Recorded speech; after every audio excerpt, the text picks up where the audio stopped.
கிறிஸ்தவர்கள் என்று சொன்னேன். கடந்த 10 ஆண்டுகள்ல கிறிஸ்தவ மக்கள் தொகை உலக அளவுல 12 கோடி உயர்ந்திருக்கிறது. 200 கோடி இஸ்லாமியர்கள் என்று சொன்னேன். கடந்த 10 ஆண்டுகள்ல இஸ்லாமியர்களுடைய மக்கள் தொகை 35 கோடி உயர்ந்திருக்கிறது.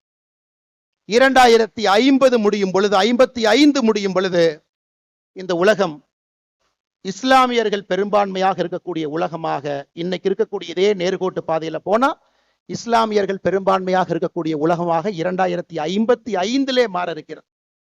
இன்னைக்கே கிறிஸ்தவர்ல பாருங்க, ஐரோப்பாவில் இருக்கக்கூடிய மொத்த கிறிஸ்தவர்களை விட வட ஆப்பிரிக்காவில் இருக்கக்கூடிய கிறிஸ்தவர்கள் அதிகம். More number of Christians are in northern part of Africa than in the whole of Europe. அதையெல்லாம் நாம் புரிந்து கொள்ள வேண்டும். நம்முடைய கலாச்சார சின்னங்கள் எங்கேயும் யாரும் அழிக்கக்கூடாது.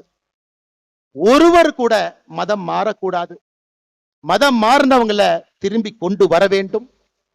120 கோடி இருக்கக்கூடிய உலகத்துல இன்னைக்கு 4வது பெரும்பான்மை சமுதாயமாக இருக்கின்ற நம்முடைய சமுதாயம் தொடர்ந்து இதே போல இருக்கணும். காரணம், இன்னைக்கு தமிழகத்தினுடைய அரசியல் களத்துல பாத்தீங்கன்னா தமிழ் வேறு, ஆன்மீகம் வேறு, இலக்கியங்கள் வேறு என்று பிரித்திருக்கின்றார்கள். ஆனா நம்ம ஊர்ல அப்படி பிரிக்க முடியாது. எந்த மொழிக்கும் இல்லாத ஒரு பெருமை நமக்கு மட்டும்தான் இருக்கு. தமிழும் ஆன்மீகமும் இலக்கியமும் ஒன்றாக இருக்கக்கூடிய ஒரே கலவையாக இந்த வாழ்வியல் முறை இருக்கு. இன்னைக்கு கந்தர் சஷ்டி கவசம் நம்ம பாடுறோங்க, 20 நிமிஷம் நம்ம பாட போறோம். இது முருகனுக்காக பாடக்கூடிய ஒரு பாட்டா? கேள்வி நம்பர் 1.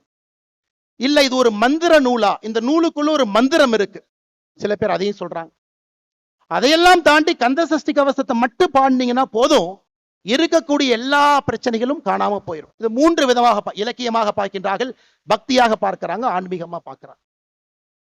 கந்த சஷ்டி கவசம். கந்தங்கிறது என்னங்க ஐயா?